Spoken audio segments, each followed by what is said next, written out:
Is Papua New Guinea a failed state? What are the key indicators that the country is falling apart?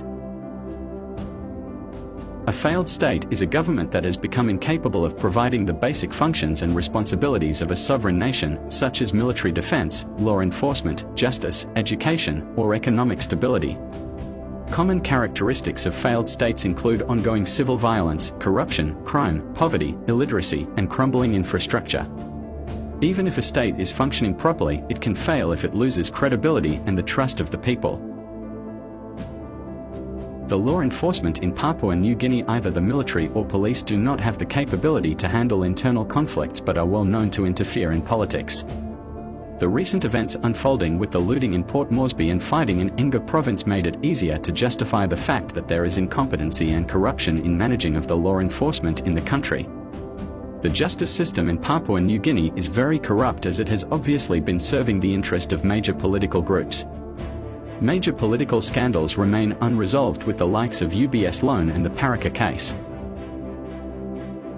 The education system in Papua New Guinea has been underfunded for nearly 2 decades, resulting in schools not having enough resources to handle influx of students.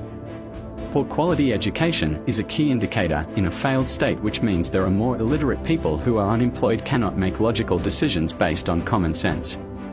The low illiteracy rate means more people depend on what they hear, whether it's true or not, and the results can be devastating, with high crime rates and violence. The economy in Papua New Guinea is very unstable, as does the political instability, causing panic amongst major companies and corporations. Papua New Guinea imports more than what it exports. There is a trade imbalance in the import and export sector that has caused stress on the currency. The guinea has been devalued slowly, but the recent tax increase caused further strain on companies who are struggling with foreign currency shortages. Puma Energy has been in a long, never-ending battle with the Papua New Guinea government over foreign currency exchange. Papua New Guinea suffer from crumbling infrastructure, with poorly maintained government offices to roads and bridges.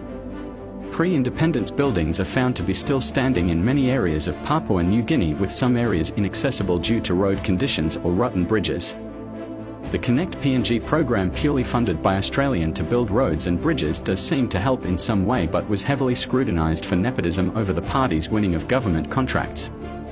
There is little to no plans for maintenance of critical infrastructures. The most common characteristic of a failed state is rampant corruption in all levels of government. The corruption in Papua New Guinea is widespread and endemic, penetrating all levels of society. It involves bribery, theft, nepotism, conflict of interest, and disregard of official processes. Corruption is enforced by political nepotism and the patronage system of governance, where elected leaders distribute resources among their supporters to secure their loyalty. Corruption is seen as one of the most significant governance issues of the country.